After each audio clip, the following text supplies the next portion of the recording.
I started writing songs when I was 12, and since then, it's been the compass guiding my life, and in turn, my life guided my writing. Everything I do is just an extension of my writing, whether it's directing videos or a short film, creating the visuals for a tour, or standing on a stage performing. Everything is connected by my love of the craft, the thrill of working through ideas and narrowing them down and polishing it all up in the end, editing, waking up in the middle of the night, throwing out the old idea because you just thought of a newer, better one, or a plot device that ties the whole thing together. There's a reason they call it a hook. Sometimes a string of words just ensnares me, and I can't focus on anything until it's been recorded or written down. As a songwriter, I've never been able to sit still or stay in one creative place for too long. I've made and released 11 albums, and in the process, I've switched genre from country to pop to alternative to folk. And this might sound like a very songwriter-centric line of discussion, but in a way, I really do think we are all writers. And most of us write in a different voice for different situations. You write differently in your Instagram stories than you do your senior thesis. You send a different type of email to your boss than you do your best friend from home. We are all literary chameleons, and I think it's fascinating. It's just a continuation of the idea that we are so many things all the time. And I know it can be really overwhelming figuring out who to be and when, who you are now, and how to act in order to get where you want to go. I have some good news. It's totally up to you. I have some terrifying news. It's totally up to you. I said to you earlier that I don't ever offer advice unless someone asks me for it, and now I'll tell you why.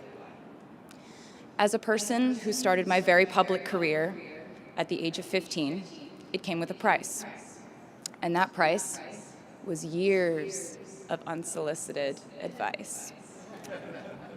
Being the youngest person in every room for over a decade meant that I was constantly being issued warnings from older members of the music industry, media, interviewers, executives, and this advice often presented itself as thinly veiled warnings.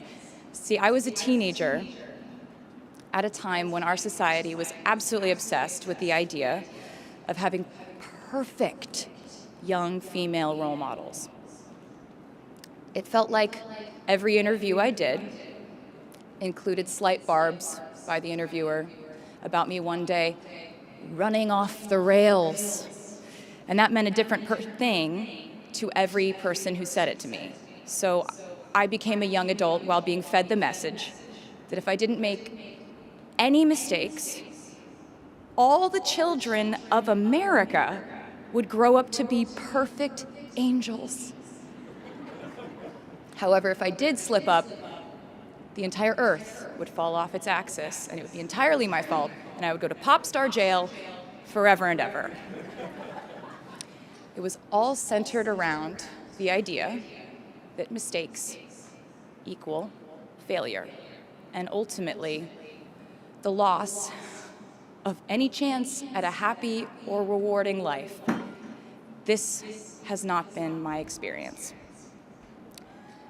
My experience has been that my mistakes led to the best things in my life. And being embarrassed when you mess up, it's part of the human experience. Getting back up, dusting yourself off, and seeing who still wants to hang out with you afterward and laugh about it, that's a gift. The times I was told no, or wasn't included, wasn't chosen, didn't win, didn't make the cut, looking back, it really feels like those moments were as important, if not more crucial, than the moments I was told yes. Not being invited to the parties and sleepovers in my hometown made me feel hopelessly lonely. But because I felt alone, I would sit in my room and write the songs that would get me a ticket somewhere else. Having label executives in Nashville tell me that only 35-year-old housewives listen to country music, and there was no place for a 13-year-old on their roster, made me cry in the car on the way home. But then I'd post my songs on my MySpace, and yes, MySpace. And I would message with other teenagers like me who loved country music, but just didn't have anyone singing from their perspective. Having journalists write in-depth, oftentimes critical pieces about who they perceived me to be made me feel like I was living in some weird simulation. But it also made me look inward to learn about who I actually am. Having the world treat my love life like a spectator sport in which I lose every single game was not a great way to date in my teens and 20s. But it taught me to protect my private life fiercely.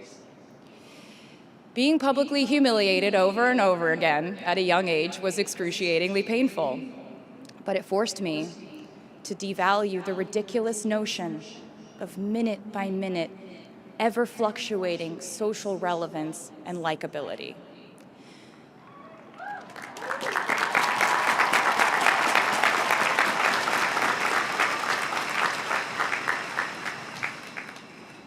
Getting canceled on the internet and nearly losing my career gave me an excellent knowledge of all the types of wine.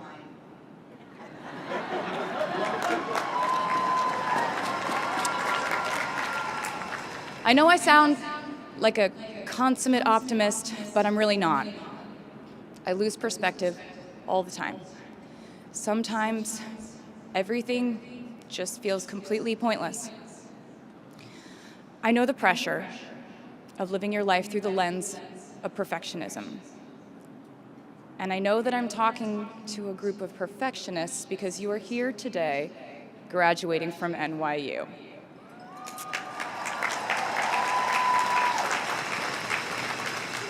So this might be hard for you to hear.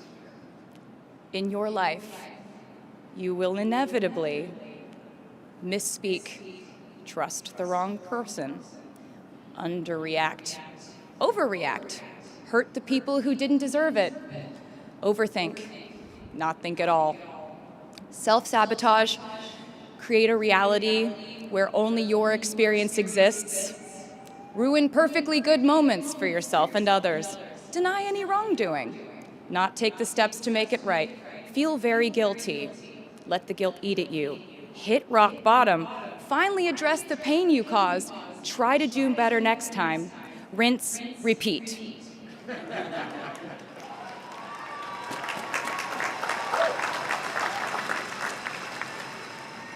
And I'm not gonna lie, these mistakes will cause you to lose things.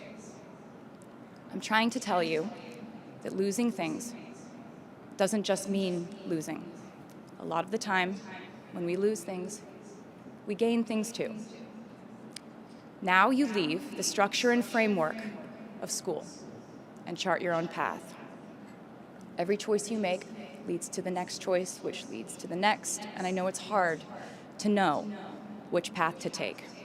There will be times in life where you need to stand up for yourself, times when the right thing is actually to back down and apologize, times when the right thing is to fight, times when the right thing is to turn and run, times to hold on with all you have, and times to let go with grace.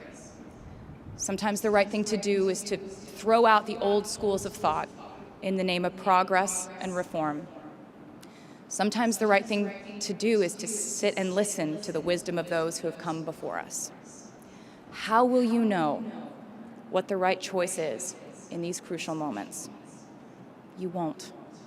How do I give advice to this many people about their life choices?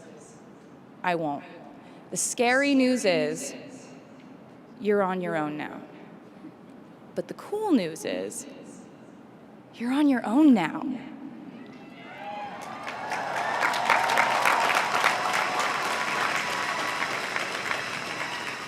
I leave you with this. We are led by our gut instincts, our intuition, our desires and fears, our scars and our dreams. And you will screw it up sometimes. So will I. And when I do, you will most likely read about it on the internet. Anyway, hard things will happen to us. We will recover. We will learn from it. We will grow more resilient because of it. And as long as we are fortunate enough to be breathing, we will breathe in, breathe through, breathe deep, and breathe out. And I am a doctor now, so I know how breathing works. I hope you know how proud I am to share this day with you. We're doing this together, so let's just keep dancing like we're the class of 22.